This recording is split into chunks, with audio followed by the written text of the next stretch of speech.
And a very good evening, everybody. Welcome into your box seat, brought to you in association with Sweet Lou, standing at Woodlands Stard. Big show ahead, most of it about the review and the build-up to the Jules, of course. As I say, a very good evening to Craig Thompson. Craig, it's the calm before the storm, 10 days out from the Jules. Evening. Yeah, good evening to you, Greg, and to Michael, and to the viewers as well. It is, and I think the big beneficiary of it is Friday night at Alexandra Park. They've got 3 really good lead-in runs to the Jules, where a lot of them are making their way to Friday 1700 metre mobiles. Greg is their last hit out, but we're going to talk about last Saturday. I thought an amazing day, 6 wins for the All-Star stable. They continue on their domination. Yep, they certainly do, and that's likely to continue to the Jules. Michael, not only the action at Addington was very good, across the Tasman too. Yep, also great racing, a couple of different states there, but yeah, Saturday was good. A little bit of deja vu, like we saw at the Road Cup Carnival meeting, fellas. As I say, good evening to you and a big hi to everybody at home. Is that, yeah, we saw a lot of backup winners. Horses win the week before. It gets a little bit tedious in some ways, but what you're looking at behind, I thought was really interesting from the Jules point of view, and some of the other off-the-track news coming out about the Jules is starting to give us a lot clearer picture, particularly in the 2-year-old Ruby. So, guys, lots to discuss. The question is, would you bet now, pre-draw, or is that too risky? Well, I think with Cambridge and the records there, barrier draw-wise, it may be just a smidgen of a risk at this stage. But what's ahead on your show tonight? Coming up, we will be dreaming about her for a very long time after a Herculean effort to win the New Zealand Oaks at Addington. Could there be even more to come from More the Better as he continues the kind of juvie record anyone would be proud of? Wilma's mate loses few friends after a dominant display in the opening event on Oaks Day. And Titan Banner gets the better of our reigning Horse of the Year. All that, plus the countdown continues towards the Harness Jules with your chance to win a $100 bet on the biggest Group 1 day of the year. Question is, how well do you really know our drivers? Let's get straight into the review from Addington Raceway, 68th running of the Breeders' Oaks. Could she do what 12 others had done? Do the double, dream about me. Let's get Mark Mack to bring them home.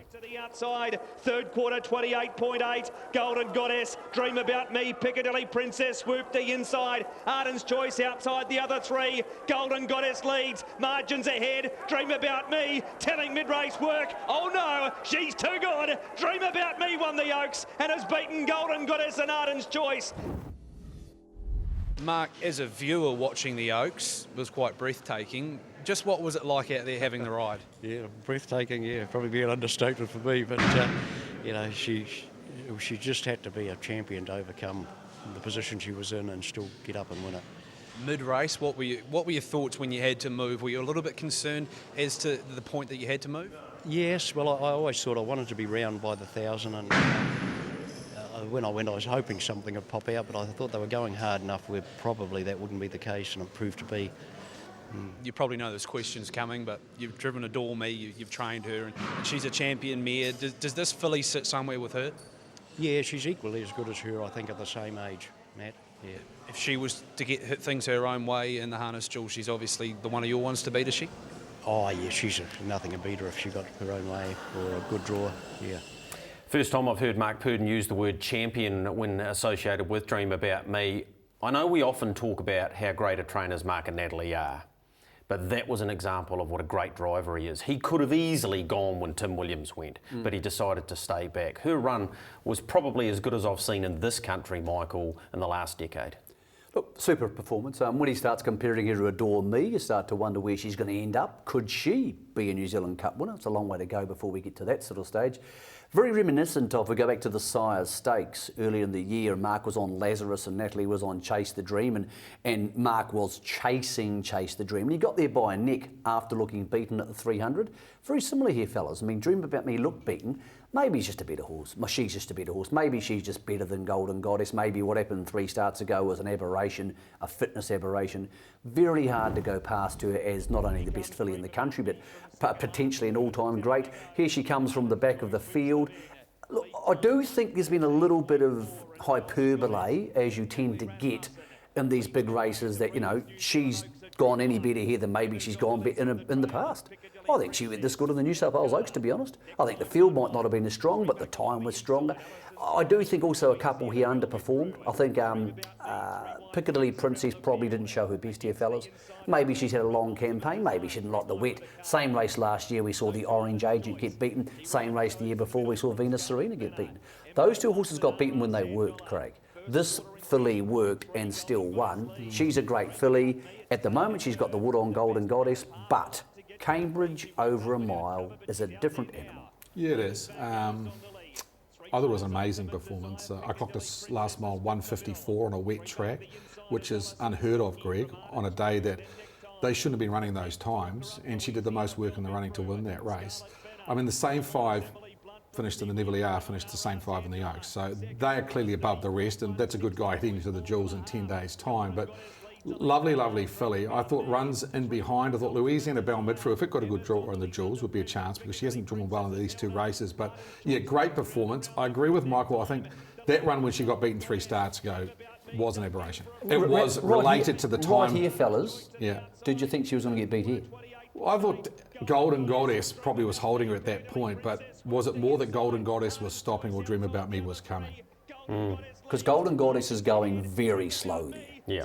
But by a good horse's standards. Significantly, Mark took the rainpricker off around at the start, and you saw he tried to come to the outside. She wasn't interested in that, then had to go back to the inside. So I go along with you a little bit, Michael. I think Golden Goddess was getting tired, but in saying that, they had right to. That was 3:11. It's only about half a second, maybe 0.6 outside the previous record, which was held on a fast track. Just going back to that, the track didn't seem to slow the times down almost at all.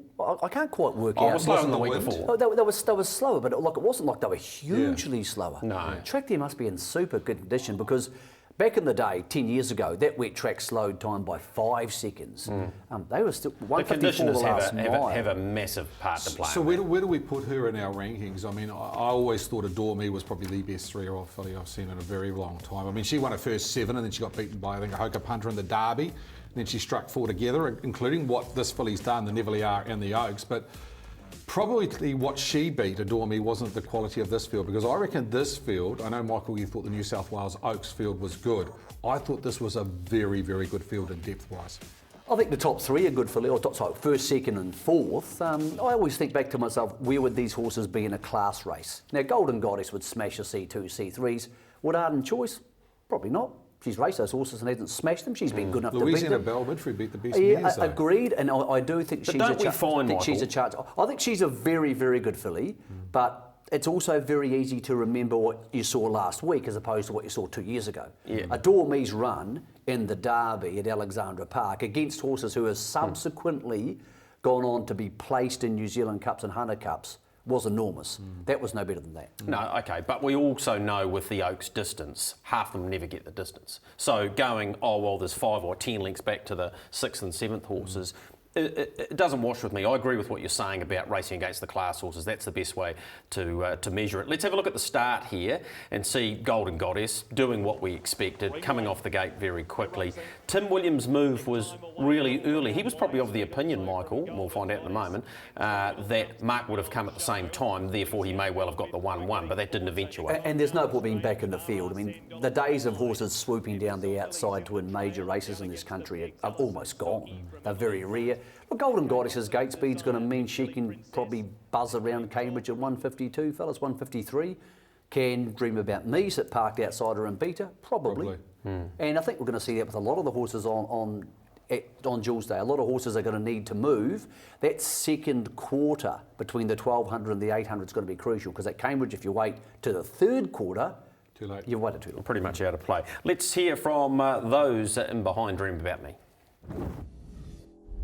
Natalie, I'm sure when you got to the 400 metre mark, you'd gone hard enough. Both you and Dream About Me are there. What was going through your head? Oh, look, I really give her a big chance then, but just knowing the other filly as well as I do, you know, she's just a freak of a filly and she just seems to be able to do things that other horses can't. So once sort of she come at me on the inside, she was always going to get us, unfortunately. Do you think in the harness, Jules, if you drew, say, inside front row, Dream About Me drew Paul, do you think you could beat her? Look, over a mile, I'd say you'd have to be a chance around that track. If it was Ashburton, I'd say no.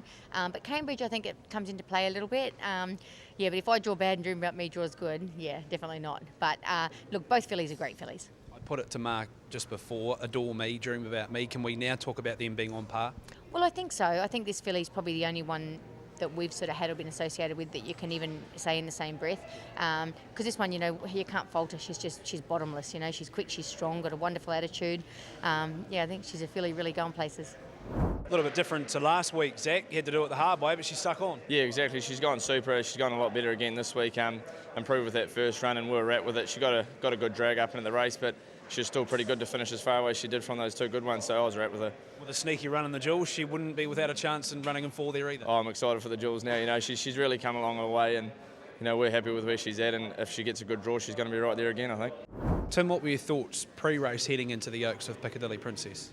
Yeah, I was obviously confident she'd go a good race, Matt, after last week, and obviously up to the 2600. I thought it would be up early this week, but I've got to put the hands up. I think I got it wrong. I probably overdrove the horse, and probably went too early. And I thought, to the horse's credit, she stuck on well to run a good fourth on those sectionals.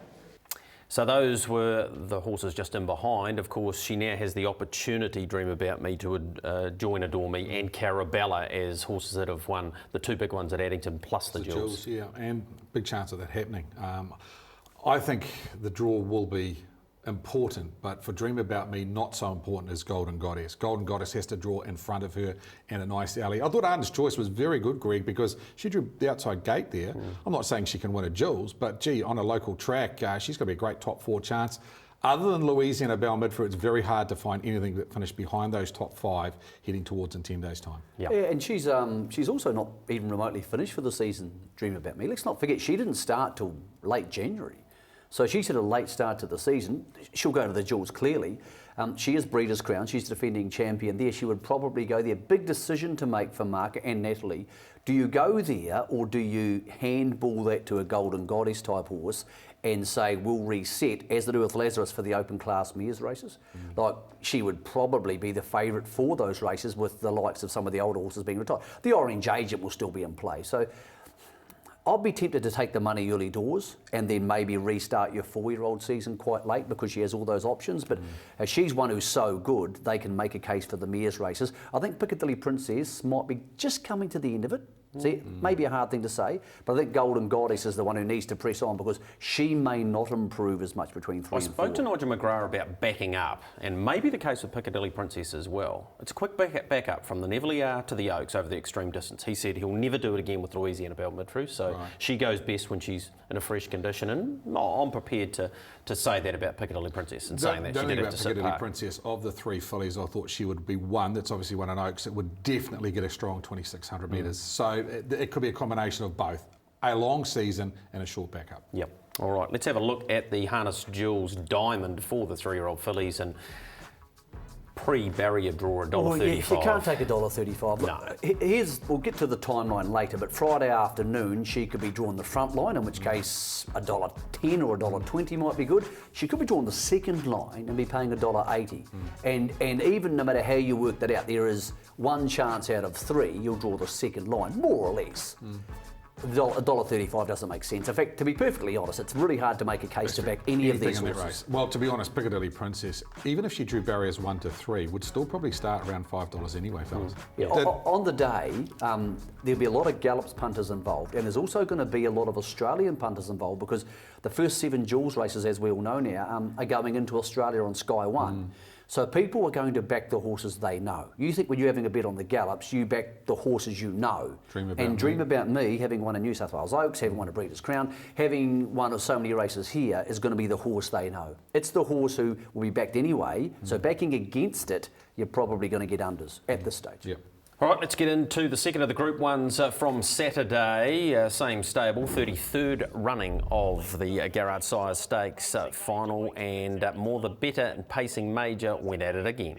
Blues 30 and 8 the third quarter. More the Better leads. Pacing Major gets his chance. More the Better and Pacing Major the 2. More the Better, just a bit the better at the moment. Pacing Major comes at him. More the Better, Pacing Major. More the Better won it ahead and beat Pacing Major and King Solomon. He's had to really dig deep today, hasn't he, Mark? Yes, 2 classy colts, and it was head and head to the line, but yeah, he just held on. In terms of more the better, harness Jules, do you go straight in like you are with the rest of your team? Yes, we do. Yes, they float up about Thursday or Friday and have the week in Hamilton and prepare from there. Just want to touch on Ultimate Bichetti and King Solomon. Are they both likely Jules starters too? I'll talk to the owners. Probably King Solomon will possibly come out, but Ultimate Bichetti will go north. So about 4 seconds slower, Craig, than the week before. Put that down to the weather and I suppose pressure in the race as well. But the bottom line is these two head-to-head now at 6-2 to more the better. Yeah, I think since March, since the Auckland Carnival, this bloke has just been clearly better. I mean, he drew Pacing Major inside him twice. Both times he's trailed him and hasn't beaten him. I don't think there's a big gap between them, but clearly more the better is the better of the two. I think he's sharper and faster at this stage. Now, Greg, if you've got a very good Bettor's Delight at 2, you're going to have a super one at 3 because they'll just get better and better. And I thought Pacing Major, I think you were there, Greg, he's probably levelled to him. I don't know if you ever got past him, but the other bloke at the line was actually coming back and going away at again, and that's a sign of a very good horse. 2 trifectas in a row in this race for the All-Stars team. 4 Quinellas. Gee, it's starting to become an imposing record around all juvenile races. And you start to wonder how it affects the mindset of other trainers, Greg. You know, this bunch is actually held together pretty well. Most of these 2-year-olds are still going to the Jules. People like Paul Court and Ray Green, they're people who aren't going to back down typically. When I look at this, it's really easy to think it's a bit of Groundhog Day and you're seeing the same thing as last week and do you really care? But you know why I care? Because forget who trains this horse. Roy Purdon owns this horse and he is the legend of our industry, the absolute one. He's the godfather of harness racing. And Roy's at an age now where he's probably not investing too much in horses anymore. He may not get another great horse. They're hard to come by. He's got a great horse. If anybody in this industry deserves a great horse at this stage of life, it's Roy. And he's been through a bloody tough time. I mean, Margaret passed away at the beginning of last year. They were together for a very long time.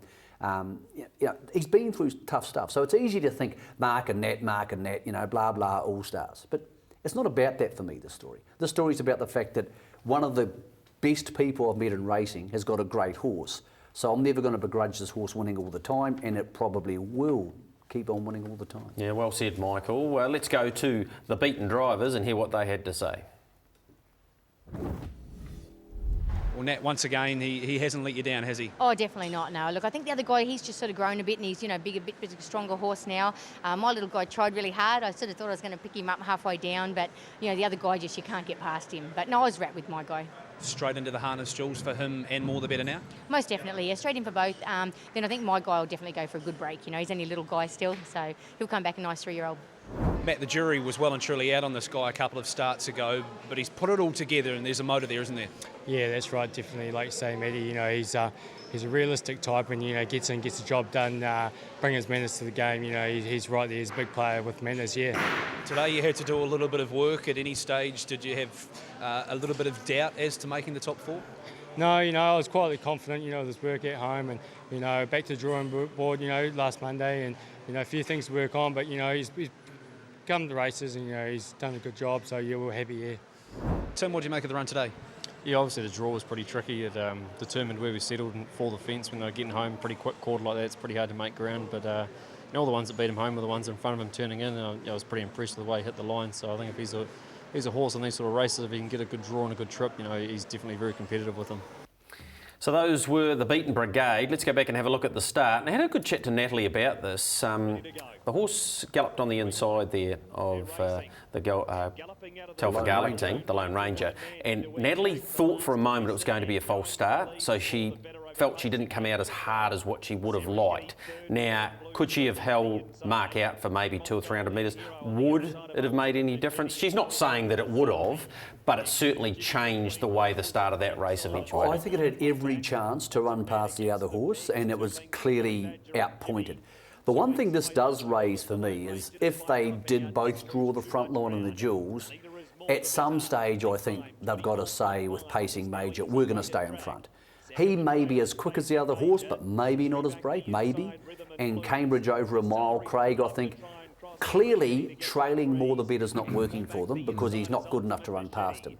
I think if they get a better draw than him in the Jules, that's when they've got to say, right, stablemates doesn't matter, we're staying in front. That's his chance. Well, they could do that, but they've had their opportunity in those races. There's been no horse outside more the better. No pressure. No pressure. But also, she's had the option to come back round again and hasn't done it, which suggests to me that maybe he's a little bit of a horse that's better following than he is being in front. Now, I know he's beaten him from being in front, but I think this other horse, the Bitter's Delight, has got better.